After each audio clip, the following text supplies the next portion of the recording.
From The Selfish Path to Romance, download Chapter 1 for free at drkenner.com. I told a guy I love him. What I meant to say was, oh, I love that. But I got so caught up that I yelled out, oh, I love you. And then all of a sudden he got this look on his face like Indiana Jones running from the big ball. Well, Roz, do you love him? No, but I said it, so he should have said it back. It's just polite. There is no more emotionally charged phrase in the language than I love you. Some people are just incapable of saying it. It makes them too vulnerable. Now, is it emotionally charged? Think of the times that you've said, I love you in life, or you've heard people say, I love you to you. And some came to my mind. I've heard people telling their cleaning lady, I love you. You know, they hang up on the phone and they say, I love you. And it's just a flat voice. I mean, this differs from being in watching a passionate romantic movie, and the husband and the wife, not the husband and the wife, let's just say the man and the woman have gotten together and they're in this wonderful warm embrace, and you're just waiting to hear those words where he says, I love you.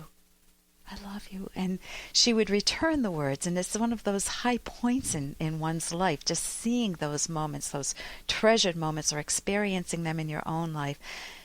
Now let's contrast that to somebody receiving an award, you know, getting an Emmy or something, and saying, I love you all. Or maybe an award at Toastmasters. I love all of you. And the person doesn't even know you. It's a new member. It's meaningless. It just reduces the phrase to mincemeat. Many of us say it to our kids. We say to our kids, I love you. Translate that. That means, do you love me? I'm feeling needy right now and I need a hug. Can you just say I love you? You want your kids to answer. If they say, yeah, Ma, you feel betrayed. Well, there was a little article in Good Housekeeping by Joy Behar. She says it's called Joy to the World. She says, when did I love you become the only acceptable way to end a conversation?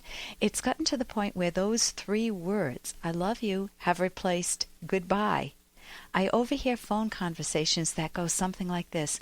Okay, I'll pick up a quart of milk. I love you. Or, I think I ate a bad piece of fish. I love you. We get it already. Let's not relegate I love you to the same category as have a nice day.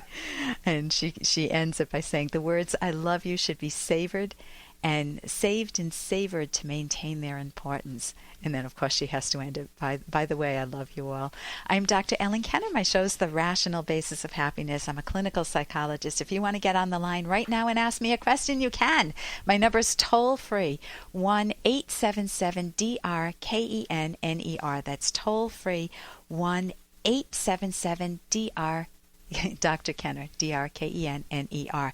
Right before the break, a woman had asked me, how does she deal with her feelings of feeling terrible and anxious? She wants some advice on how to deal with that. Well, first you can go to my website, drkenner.com. And if I don't have the article still up on how to decode your emotions, we're going to check that right after the show.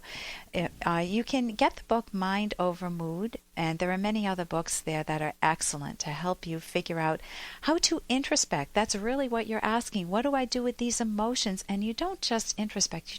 You don't just look inwardly and figure out the details, the specifics of what's going on under the hood of your mind, not the hood of a car, but under the hood of your mind. You want to then prepare proper action. You want to figure out what to do, what choices to make that can better your life and get you out of that anxious mode or that feeling terrible, guilty, sad, angry, ashamed. So in decoding emotions, I had mentioned earlier that when you say, I'm just feeling really bummed out and I don't know why. I don't know why is the starting point. You then say, what is it I don't know? Why might I be bummed out? When did it first start? Who was I with? When have I felt better? These are all introspective questions, and they're wonderful questions. And if you sit down and journal, meaning writing it down on paper, you can shred it afterwards if you think your partner will find it or your kids will find this. But uncensored, let out all your thoughts and do the detective work that you would do in therapy. If you can afford therapy, go to therapy. Get a good cognitive therapist or a good therapist. There are good therapists who aren't cognitive therapists, but I happen to love cognitive therapy. because it's skill-oriented. Cognitive is just a dressed-up word for thinking therapy. You figure out what's underlying your emotions. Let's take a little example with this. Let's say that this woman is very stressed out. She feels anxious and terrible. She doesn't feel good enough. Well, good enough meaning what? By her parents' standards? Well, then she needs to learn that it's her life. She needs to set her own standards. She doesn't need to be barefoot and pregnant if that's what her father wanted for her, that she can have a career if she wants it.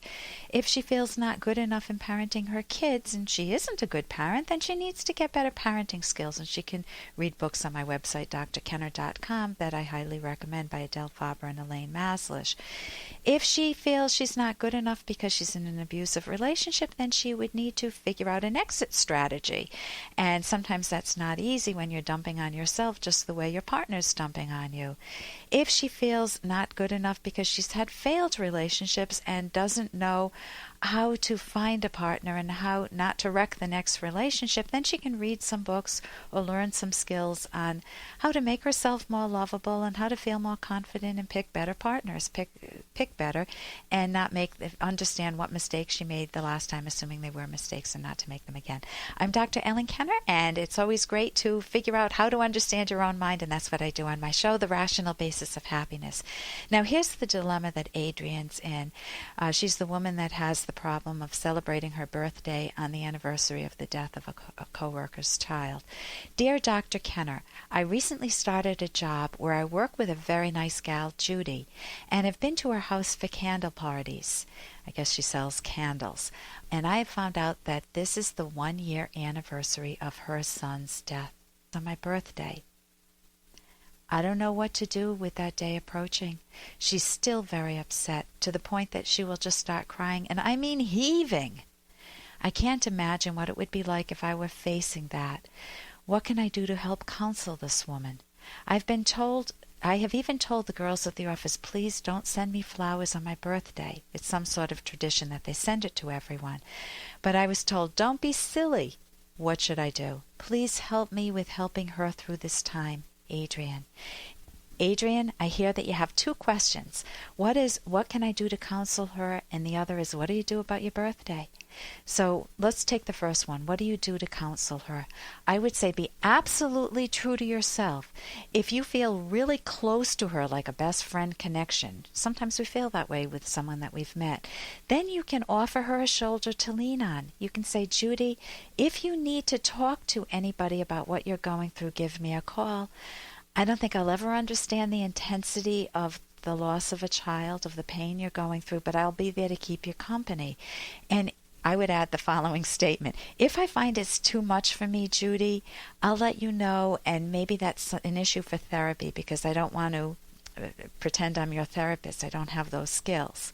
Now, if that's not your relationship with her, and you've got kids and a husband and friends of your own, and you don't want to enmesh your life with this coworker, you'll go to her candle parties, but you want to be cordial to her at work, then keep your boundaries. Do not give her that offer, because if she starts to lean on you, she'll sense that you really didn't mean it, and you'll feel friction all the time. She'll know that don't try to sacrifice yourself. She'll know that you're not fully tuned in. If she prefers privacy, she just says, no, this is something I want to deal with on your own, then don't keep intruding with questions. Are you sure you're doing okay? Tell me what it's like to have lost a son. If she doesn't want to talk about it with you or at work, just respect that. Everybody varies in how they want to grieve a loss. Many times couples get in trouble because one partner, if they lost a child, one partner wants to reconnect with life again, and the other partner is still grieving the loss, and they see each other as villains. So you don't want that to happen. I'm Dr. Ellen Kenner. I'll continue with this right after the break. Your calls and questions, and we'll also be talking with a thinking expert on how to deal with your mental overload if you feel super stressed out in life. I'm Dr. Ellen Kenner on The Rational Basis of Happiness.